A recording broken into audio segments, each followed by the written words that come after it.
Crowsworn will be bigger than Hollow Knight. Alexander Kuzmanovich, lead art and game designer of the new Kickstarter smash success Crowsworn, has confirmed that Crowsworn's map is intended to be at least larger than the original Hollow Knight's map. As for Silksong, we don't know yet.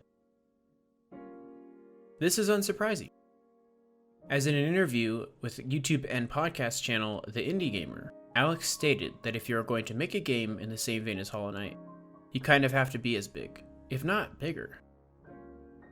And this inspiration is clear, as the Crowsworn team has stated multiple times that the game will be a blend of Hollow Knight, Devil May Cry, and Bloodborne. Alex considers Hollow Knight to be the Metroidvania genre defining game, so if you're going to make a Metroidvania, why not learn from the best of the bunch? The Crowsworn team is small, 2 main devs, both named Alex funnily enough. There is also an artist focusing mainly on backgrounds, as well as a professional sound design team, with music by a lesser known music artist named J.J. Ibsen, and Hollow Knight's very own Matthew Griffin, aka Leth, leading marketing. Alec himself has worked on a few indie projects, but his first real success was the 2D Souls-like game Unworthy, which featured a dark world to explore, as well as challenging combat and boss fights. I have played Unworthy, and while it isn't a masterpiece, I still recommend it as I enjoy my time with it, and as a bonus, all Kickstarter backers of $20 or more received the free Steam key. Much like Unworthy, Crowsworn will follow a Soulsborne approach to narrative, so expect less the game telling you the story, and more you discovering the story in the game. Alec considers Soulsborne to be the holy grail of story design, and the Bloodborne influence is easily apparent in what we have seen so far, with the dark Victorian and Gothic architecture, and the hideous monster design. As for the more cosmic horror side of the Bloodborne, when asked if there would be a Lovecraft-inspired narrative in the game, Alec simply replied, "Well, it's inspired by Bloodborne." Didn't sound like he wanted to spoil anything. The team is going for around a 14-hour main story with a ton of optional content. The game itself is harder than most Metroidvania games, including Hollow Knight, according to Leth. Although the main campaign will be a moderate challenge, the optional areas will be labeled elite areas and require more skill to complete. As for our main character, the team won't reveal the name of this guy, but the community has lovingly given him the nickname Crowtagonist, which works for now, I guess. When asked in an early interview with Relia, a well-known Hollow Knight community member and YouTuber, Alex stated that the main character is a silent protagonist, having no dialogue. But later during the Kickstarter campaign victory streams, they wouldn't confirm if the Crowtag had dialogue or not. So either Alec forgot he had already answered this, or things have changed. One thing we do know is that the Crowtag isn't really based off of real-world plague doctors. The design is really only for the cool aesthetics.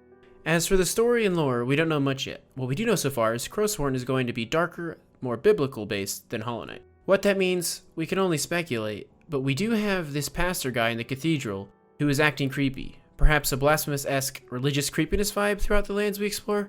I find this interesting as the team is aiming for a teen rating. They wanted an E, but they also wanted guns.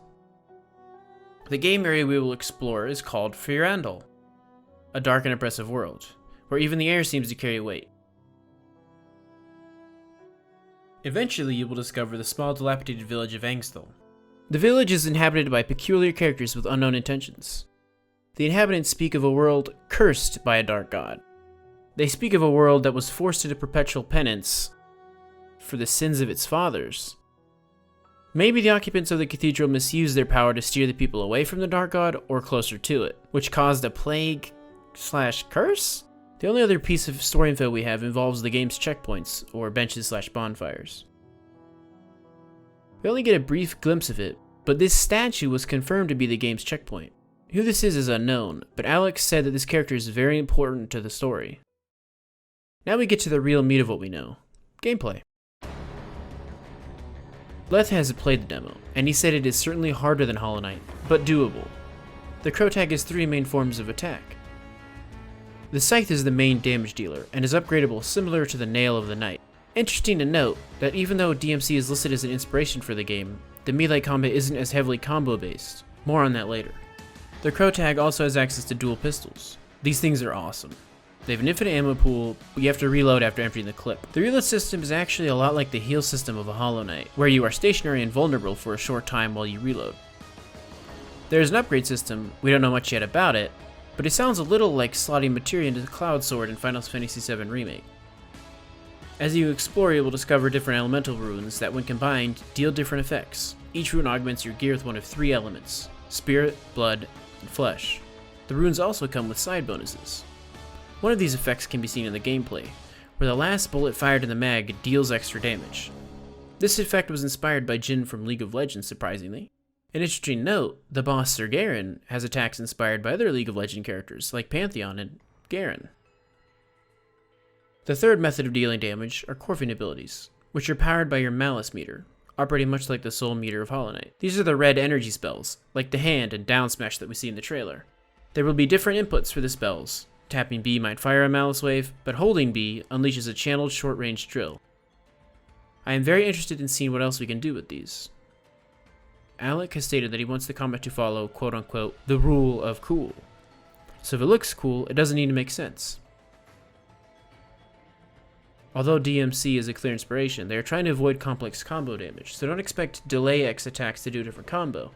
Instead, your melee does simple strikes like in Hollow Knight. But you can incorporate the pistols and Corvine abilities into really stylish combos if you want, but it's not necessary. So I wouldn't expect a combo meter / rating in this game.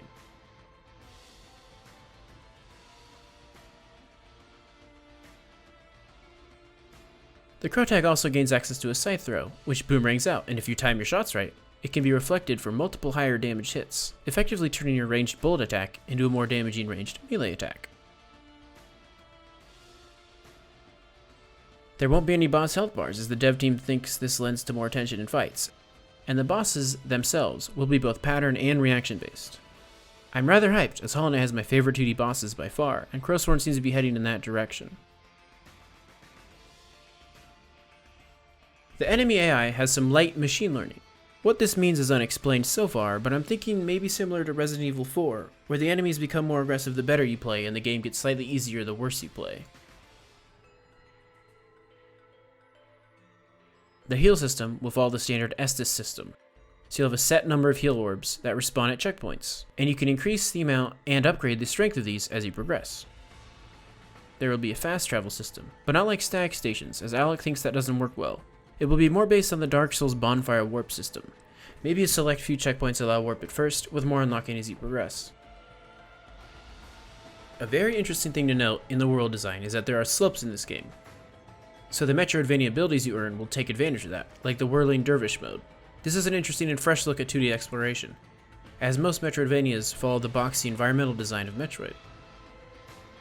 There will be NPC quests, some to unlock rewards, extra story, and even areas like the wave-based Coliseum mode that was unlocked as a Kickstarter stretch goal. I don't know about you guys, but I loved the Coliseum of Fools, and I'm super excited to see a mode like it in Crowsworn. Finally, the devs have stated that the game will be a 50-50 split between combat and platforming. Areas like the White Palace will exist, alongside optional tough boss encounters. They are aiming for 30 plus bosses at the least, which, while not quite as high as Hollow Knight, is still a huge amount. And super exciting for me to hear, as bosses in general are some of my favorite parts of games. There will also be alternate endings, including one unlocked as a Kickstarter stretch goal. I'm assuming at this point that there are at least 3 different endings, because multiple endings was confirmed before the Kickstarter even took place, and the one unlocked was a stretch goal. Well, that about wraps it up for the information we have up to this point. I plan on doing a series of videos covering major Kickstarter updates for both Crowsworn and other upcoming indie titles as they become available, as well as continuing to make non-commentary demo playthroughs of related upcoming indie games. And now, here comes the part where I ask you to subscribe and smash